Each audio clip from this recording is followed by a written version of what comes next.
Hey everybody, this is Jason from Jason Berkman Photography, and today we are going to talk about the XH2. Now this is a badass camera. Let me tell you that I never thought that I would see the day where there would be a 40.1 megapixel APS-C sensor, and it's amazing. And that's really, I'm just gonna stop right now and just say that that is the main reason why I bought this camera. Now, why would I buy this camera as opposed to the XT5 that just came out?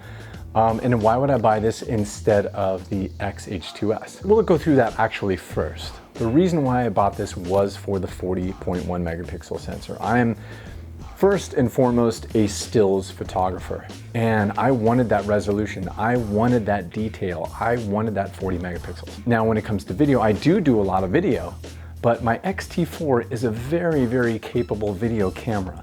So my question was, if this is still a major upgrade to the XT4 when it comes to video, what am I sacrificing by getting the 40 megapixels? Now, if I wanted to mitigate that rolling shutter with the video, yes, definitely there's some rolling shutter in this thing, but how often am I doing these crazy pans?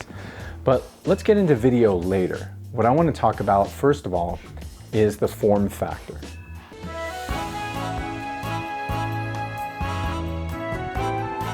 Now, if you had the XH1 or you're familiar with the XH1, that was an amazing camera. And what a lot of people loved about it was the grip, the form factor, the size. It was substantial. It was almost like a DSLR. It was almost like a 5D or something like that, but not quite. And it still had the vintage styling. So, but why would I get this instead of the XT5, which still has the vintage styling and has the same battery life, or actually has even increased battery life, but it has the vintage styling and all that stuff like that? Why would I get this instead of that? I feel like there's like dust here. Why is there dust here? The reason why I did that was, one, the grip, because the grip is amazing and I wanted to have that grip again. But not only that, it is the PASM dial. I wanted to get that PASM dial for easeability of use. So we're going to talk about first is not only the form factor, but the easeability of use. And this is really about this being for a working professional. That's not to say that anybody can't buy this camera and be really happy with it. If you're an enthusiast, you can buy this camera and be really happy with it. Just learn how to use it. What got me excited about the Fujifilm system was not only the quality of the photos and the quality of the film simulations and the video and all that stuff like that, but it was also the vintage styling as well. This is a workhorse. The PASM has all these custom settings right on the outside. I wanted that convenience of having custom settings without having to go into the menus and switch from one setting to another. It's too time consuming that if I'm in the middle of a shoot, I won't do it. Unless I have it really quick and you're able to flip through it really quick and you're a super menu guy. I'm not the super menu guy. I want instant gratification. Unfortunately, that's how I am. And so I want to be able to see it right here. That's why I loved the XT4 and the XT3 for that vintage styling. So we'll just go into what I use the PASM dial for, and really what really enticed me about getting it and made me want to get it for that ease of use. What I do is I go to my C1, my custom setting one, and that is my basic portrait setting. That is what I do when I'm on the street. I'm doing portraits, I'm doing portraits of a client. The C1 is my basic setting. But if I want to go into a high burst rate with a continuous autofocus, I will just go to C2, and it has the same settings, minus I'll have to adjust for my exposure, but it has all the other same settings, so I'm getting the same style photo as my C1, but now I have the high burst rate at continuous. So what I would do with my XT4 is if I was switching from a single shot to a high burst rate, I'd forget to go to my continuous. So my drive mode is already set in my C2 for high burst rate. So I just go from C1 to C2, just adjust my exposure, and I'm ready to go. Boom, that's simple. If I want to get black and white, my C3 is my acros. I go straight to that. And so all my settings are set in that mode. If I go to C7, that is my video mode. That is my basic video mode. I go there and I have my 24 frames. It's my 4K HQ. Now the size of the body is great, but when you first bring it out, you're like, this thing's kind of light. It's actually, I think, lighter than the XH1, but more substantial in size. don't let that fool you. This thing is robust. This thing is powerful, especially when I put my When I put my 50mm 1.0 on this thing is robust, and this thing is usually glued to it most of the time. I want to do a video on the 50mm 1.0 as well because it's a great lens, hefty lens, has its quirks. Now let's talk about the button layout. So there are good things and bad things about the button layout for me personally. I think that anyone can adapt to a system and it can work for them. That's why to say, that these are all bad things or good things is just really, it's subjective. I have my ISO right here, which is actually pretty convenient. Or I have my shutter speed here and I have my aperture, so I'm adjusting that. But here is my ISO and I can adjust that from back here. Or I actually like to adjust it from the pad down here for some reason. It's pretty convenient. But if you see right there, there's also a record button for instant video if I want to go into video. And that's something that I loved about the XS10 that had that.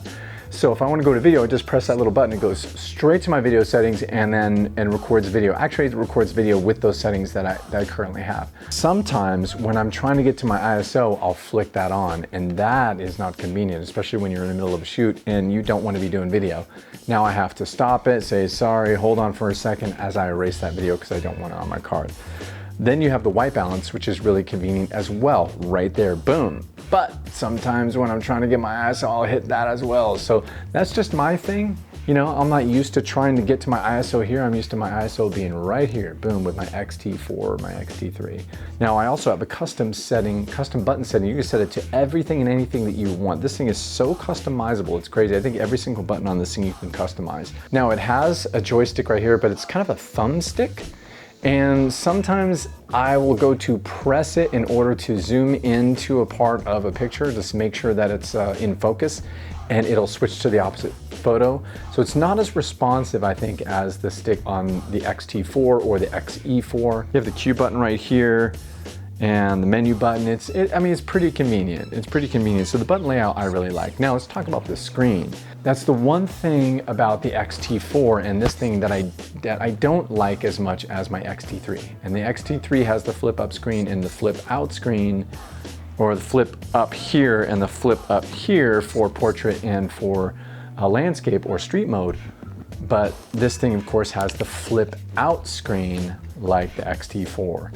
Now, if you're a stills photographer mainly like I am, this is an inconvenience. It's not inconvenient to the point where I'm not buying this thing, because this is my everyday camera. I can do this for flip up for portrait mode. For street, it's pretty much unusable unless I wanted to do this.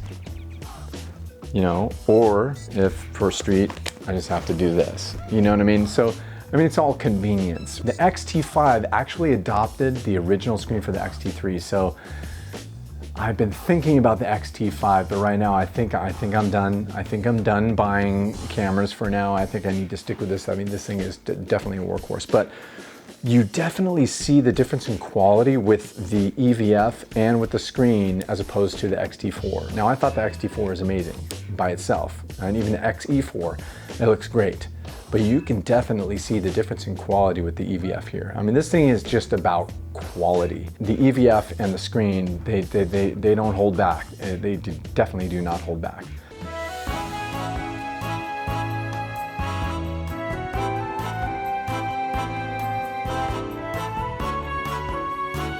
Okay, let's talk about image quality with this thing. So that's pretty much the reason why I got this, was the 40.1 megapixel sensor. And it does not disappoint. It's amazing. Just the detail, the contrast, the quality, just the sharpness. It's just absolutely, it's absolutely amazing. And I love it for portrait work, and I've been doing a little bit of landscape, not as much as I would like to do, but using it in the studio, it's very responsive. It's very, very crisp, very clean. The eye autofocus, just spectacular. But it's the 40 megapixels, it's noticeably as sharp as any full frame. I've always felt like there's a little bit of sacrifice when you're using an APS-C camera when it comes to the detail that you can get out of a full frame camera. I feel like that margin has been eliminated. I really feel like this is just as good as of resolution as your full frame cameras. And that really means a lot to me because I felt like I really wanted to make that sacrifice to go to Fujifilm, to APS-C, because I felt like I just love the colors, I love the usability, I love the film simulations, I love all those things. And all of that is still in this camera. But now you have 40 megapixels, and now you have the ability to crop in if you want to. So the image quality, really spectacular. I'm really excited about these new sensors.